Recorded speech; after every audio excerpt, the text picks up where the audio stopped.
Models for lab test 3. We're going to start off with neuron. You can see both of these are pretty much similar, so we'll just look at this.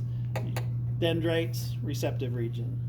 Cell body or soma, biosynthetic center with a nucleus. These would be some of the neurofibrils that are giving it some of the cytoskeletal structure. This would basically be the axon hillock, trigger zone, right?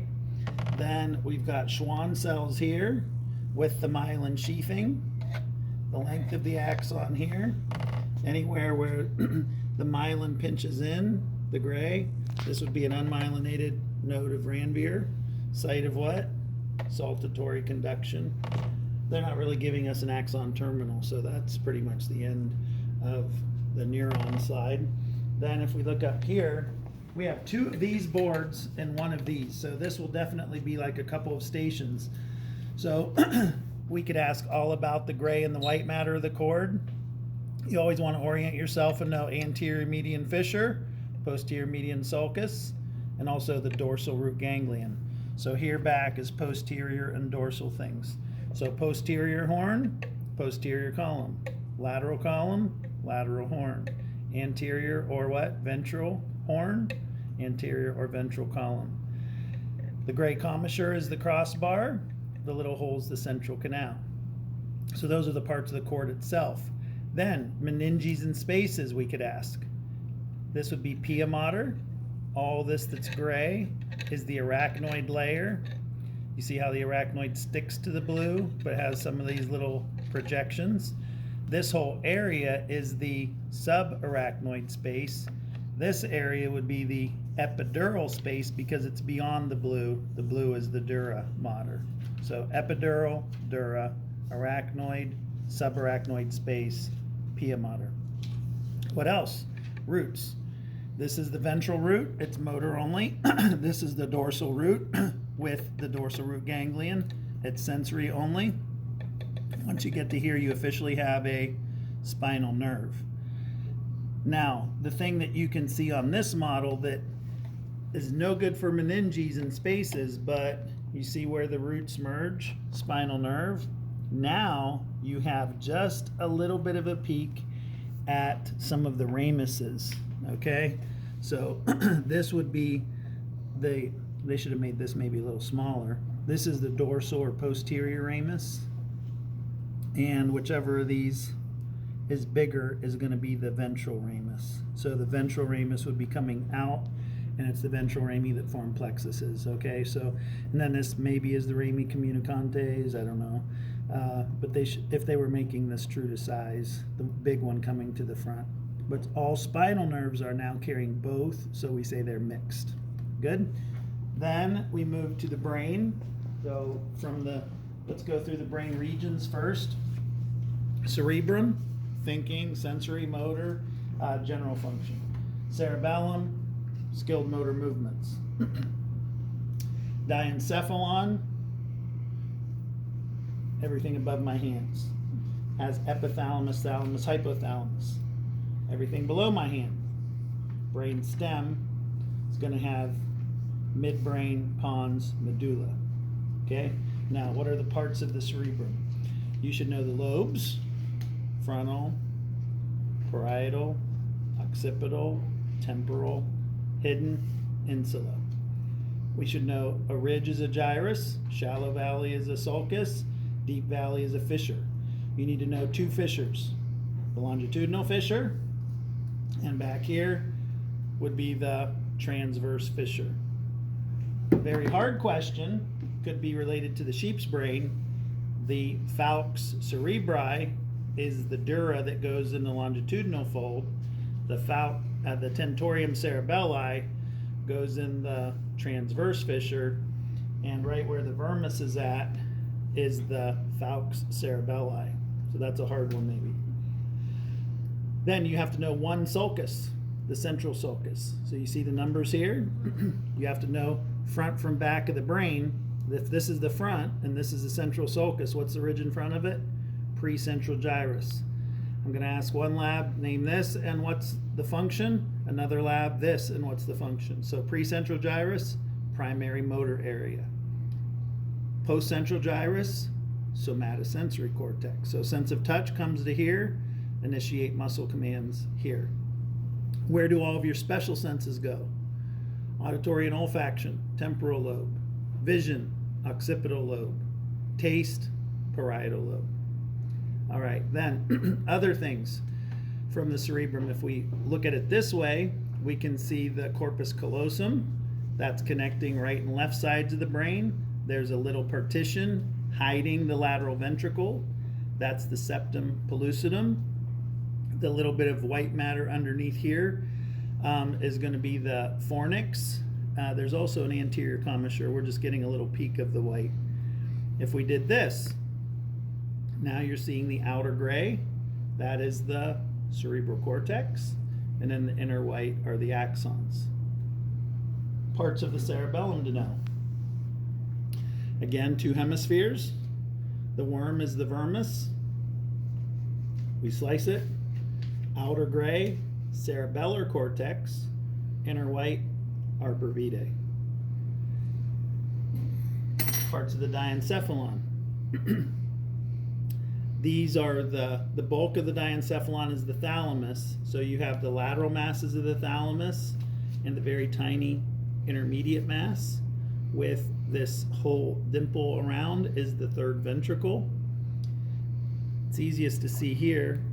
That little projection is the epithalamus. That's the melatonin maker for biorhythms. That's part of the midbrain. That's not diencephalon, so just above my finger. As we go down this way, we're going to have hypothalamus, and there's a little stalk called the infundibulum. I could show you on the half head model that leads to the pituitary gland that would sit here.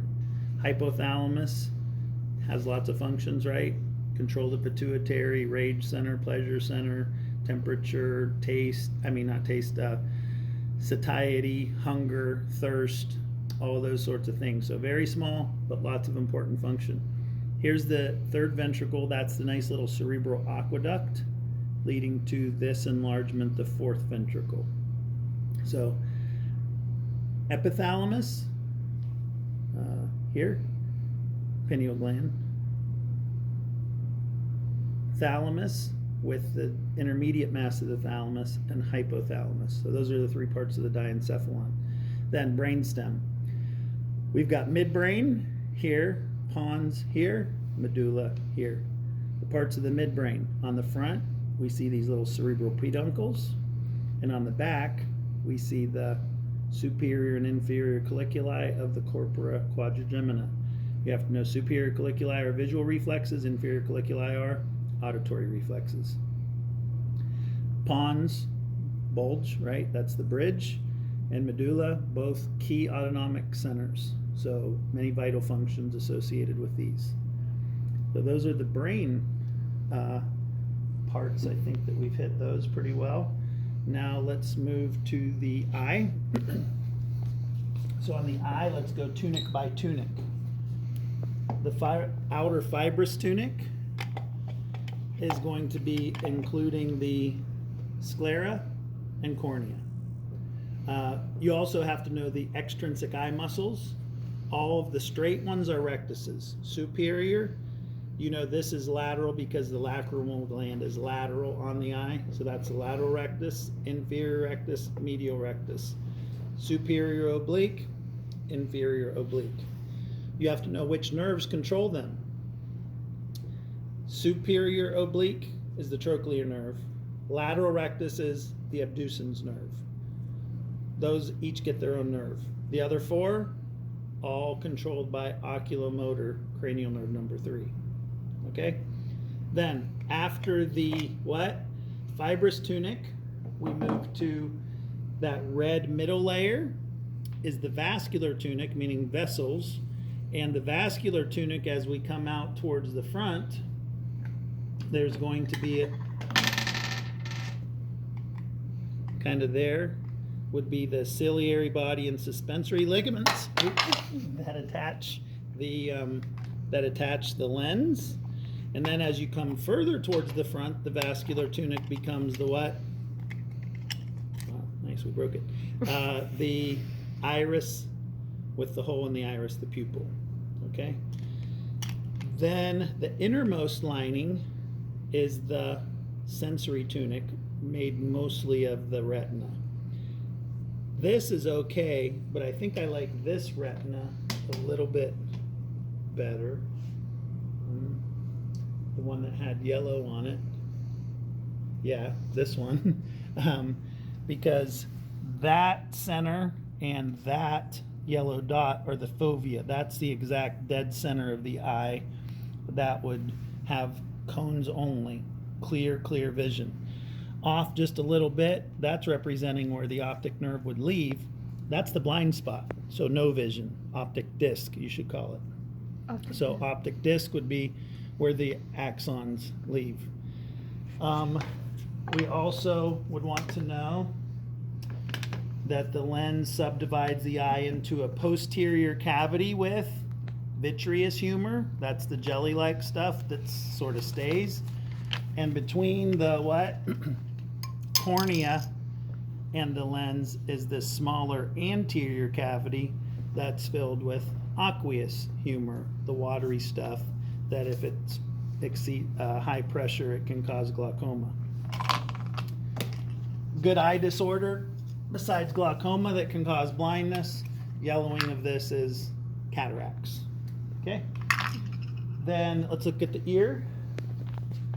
On the ear anatomy, we have outer ear, middle ear, inner ear. Outer ear, this is the auricle or pinna. It funnels the sound waves into the auditory canal where they strike the tympanic membrane. That's the tympanic membrane, or other words, eardrum. Now the vibrations, the sound waves become vibrations. So here, the first bone is the malleus, the second is the incus. So malleus and incus are together attached in the model. Stapes is over here. It's still middle ear, but they're showing it attached to the what? Inner ear parts. So the stapes is the third and final bone of the middle ear. This is also middle ear structure important, the auditory tube. Don't confuse auditory canal, auditory tube. That equalizes pressure in the middle ear. Now, this strikes the oval window and it gets the fluid flowing through the cochlea. So the cochlea is for hearing, and that's a mechanical sense. You saw the chambers of the cochlea under the microscope.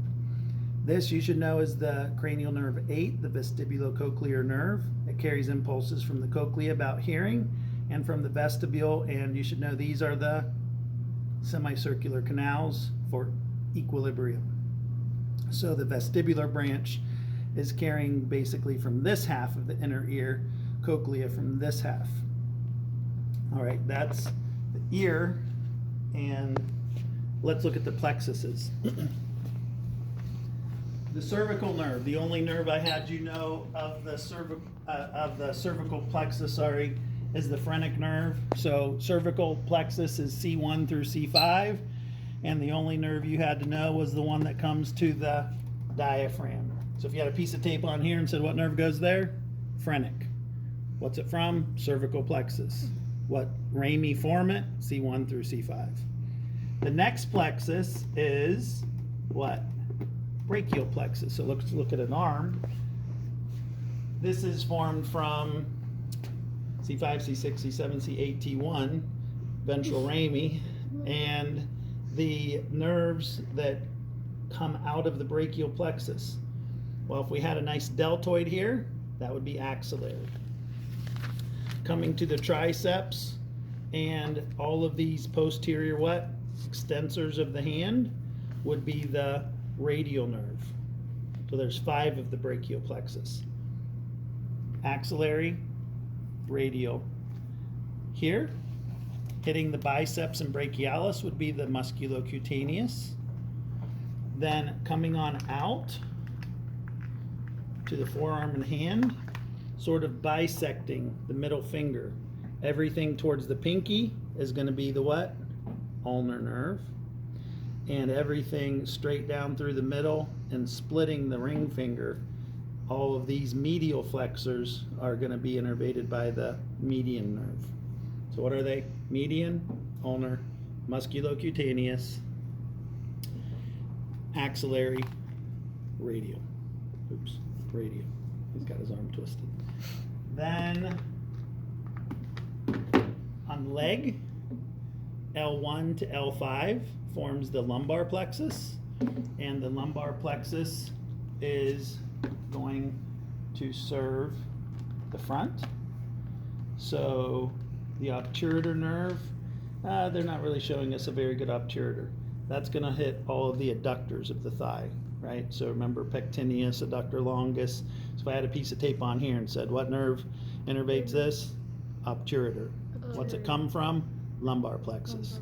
If we said any of the quads, that would now be what? Femoral nerve. What plexus? Same, lumbar plexus. Okay, so those are the two biggies of the lumbar plexus. And then the sacral plexus is going to be L5 through S5. Yes, L5, S1, S2, S3, S4, S5. Yeah, six ventral rami come out. Then the nerves that come out of the sacral plexus, this is the big huge one, sciatic. It's actually two bundled in one, but the sciatic will have little feeders off to the hamstrings, and then it splits.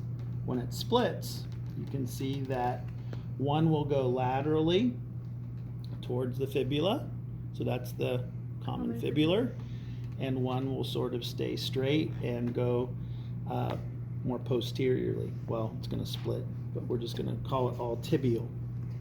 So the fibular is going to hit fibularis, extensor digitorum longus, tibialis anterior. Those three biggies. Tibial is going to hit gastrocnemius, soleus, and flexor digitorum longus. So that's the pathway for the plexuses and the nerves that come out of them. That's it.